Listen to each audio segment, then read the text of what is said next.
Bonjour, j'ai reçu ce commentaire sous la vidéo de mon dernier challenge. On me demande comment j'ai fait pour avoir les 999 super bonbons pour monter mes Pokémon sans avoir besoin de les XP. C'est quand même un sacré gain de temps en challenge et je me dis que plutôt que de simplement donner l'info dans une réponse sous un commentaire qui va se perdre au bout d'un moment, ce serait un peu plus sympa de carrément vous en faire une vidéo parce que c'est quand même plutôt bon à savoir. Et on va même aller plus loin en la faisant en deux parties, avec une première qui traite de comment on modifie une ROM et une deuxième pour vous expliquer comment on modifie une sauvegarde pour par exemple se donner des objets ou des Pokémon. Vous allez voir, c'est super facile. Dans un premier temps, il faut bien comprendre que tout ce que je vais vous expliquer aujourd'hui se fera sur émulateur et sous Windows. Je fais tous mes challenges sur émulateur, j'ai aucun autre moyen d'enregistrer le gameplay, donc je vais être incapable de vous expliquer comment on fait sur console. Je vais commencer par vous montrer comment on modifie une ROM. Laissez-moi vous présenter le Randomizer Pokémon Universel ZX. C'est un petit logiciel qui permet de modifier à peu près tous les jeux principaux de la licence super facilement, dans une mesure assez légère. Vous allez par exemple pouvoir modifier les starters, les évolutions, ajouter de l'aléatoire et même changer certaines règles, mais je vais vous laisser découvrir tout ça par vous-même.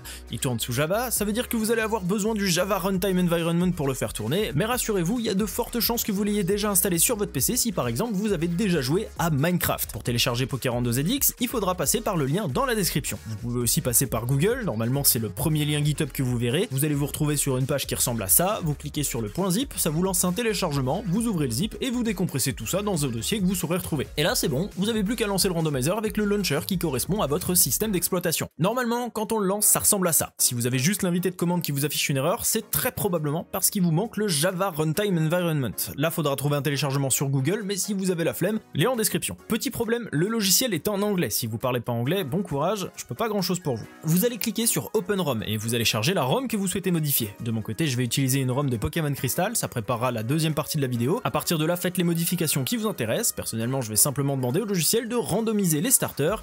Une fois que tout est bon, vous cliquez sur Randomize entre parenthèses Save, vous lui donnez un nom, vous la mettez dans un dossier que vous saurez retrouver, et voilà, votre ROM est modifiée et prête à jouer.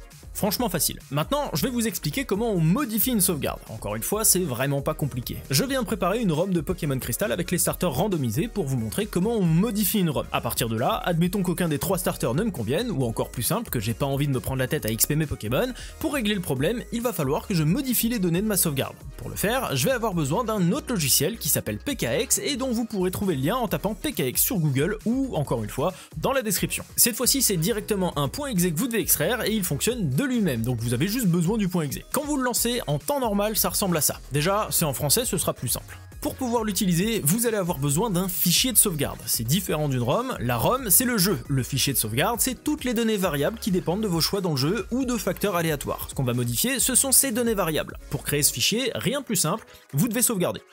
Genre vous lancez le jeu, puis vous sauvegardez. De mon côté, je l'ai fait après avoir reçu mon premier Pokémon pour correspondre au scénario selon lequel aucun des starters ne me plaît. Une fois que c'est fait, fermez l'émulateur, puis vous allez chercher ce fichier de sauvegarde. Généralement, il est dans le même dossier que la ROM, il a le même nom, mais avec une autre extension, comme par exemple .sav. Ça pourrait aussi être en .dsv ou .dat, voire même .gci si vous éditez un jeu GameCube. Si votre émulateur vous a sorti une autre extension, à moins d'une update plus récente de PKX après cette vidéo, c'est pas pris en compte et il faudra changer d'émulateur ou d'éditeur de sauvegarde. Quand vous avez trouvé votre fichier de sauvegarde, faites un simple glisser-déposer sur PKX et la save est chargée dans l'éditeur. À partir de là, notez bien que ça pourrait être différent pour vous en fonction de la version que vous éditez. Je suis sur Pokémon Crystal, mais peut-être que vous pourriez être en train de modifier une version Ruby Omega par exemple.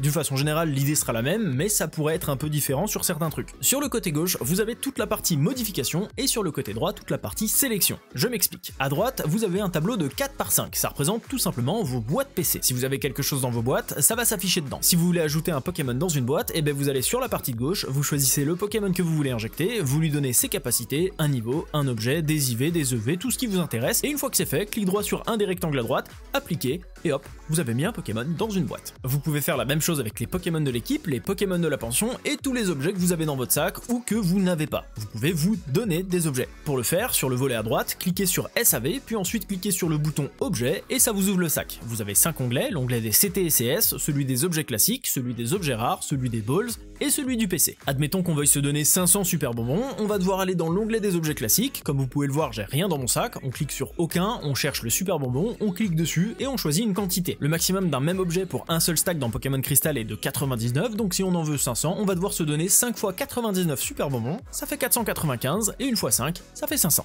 Vraiment pas compliqué. Une fois que vous avez fait toutes les modifications qui vous intéressent, vous allez dans Fichier, Enregistrer SAV, écraser votre sauvegarde actuelle, et voilà, vous avez modifié votre sauvegarde. On relance le jeu histoire de vérifier que ça a bien fonctionné, on voit qu'on a bel et bien nos super bonbons dans le sac, qu'on a bien scellé billes à la place du starter de base. En clair, on a modifié notre sauvegarde.